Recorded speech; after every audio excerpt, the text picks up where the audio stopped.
বিধানসভা চৌহদৰ বৈঠকত এটা, হোটেল লিলিত এটা আৰু দিল্লীত এটা। চাহ মিঠাই খাই কথা পাতেহে পাতে, কিন্তু নাই বিৰোধীৰ একতা। সেই কথা আকৌ হ'ল প্ৰমাণিত।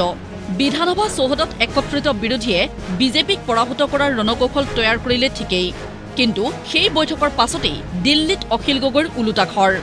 বিৰোধী যুঁজৰ বাবে নহয় প্ৰস্তুত। সংগঠন বা পাৰ্টি হিচাপে বিজেপি আমাতকৈ আগুৱাই আছে।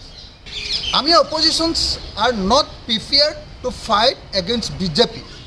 এতিয়ালৈকে যি ধৰণৰ প্ৰস্তুতি চলাব লাগিছিলে, যি ধৰণৰ ষ্ট্ৰেটেজি লগাব লাগিছিলে, যি ধৰণৰ লজিষ্টিক ছাপৰ্ট লগাব লাগিছিলে, যি ধৰণৰ আমি নেৰেটিভ বনাব লাগিছিলে আৰু অনবৰতে কাম কৰিব লাগিছিলে, সেইটো এতিয়ালৈকে আমাৰ প্ৰিপেয়াৰ কৰি থকা।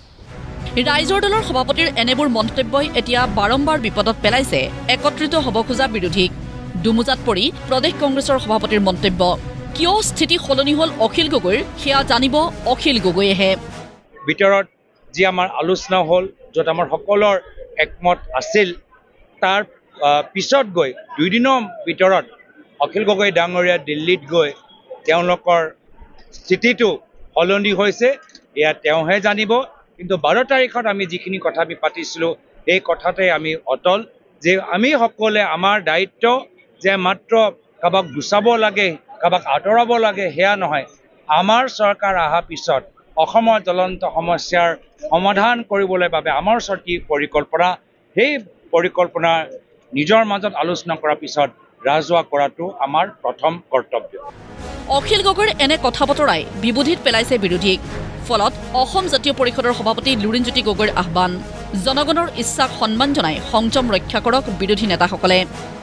সকলোকে আহ্বান জনাইছোঁ যাতে অসমৰ জনগণৰ স্বাৰ্থত সকলো ৰাজনৈতিক দলে, সকলো নেতাই, সকলোৱে যাতে যিটো দায়িত্ব, গণতান্ত্ৰিক দায়িত্ব আৰু অসমৰ ৰাইজৰ যিটো বিৰোধীৰ প্ৰতি যিটো বিনম্ৰ আহ্বান আছে, ঐক্যবদ্ধতাৰে যুঁজ দিব লাগে।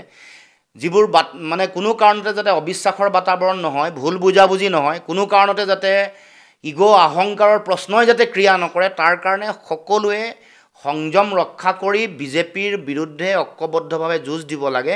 সেই যিটো জনগণৰ যিটো আহ্বান, সেইটোক সকলোৱে সন্মান জনাই, শ্ৰদ্ধা জনাই পৰৱৰ্তী দিনসমূহৰ কৰ্মপন্থা গ্ৰহণ কৰিব লাগে। এইটো মোৰ ফালৰ পৰা, আমাৰ দলৰ ফালৰ পৰা সকলোকে মই বিনম্ৰতাৰে আহ্বান জনাইছোঁ।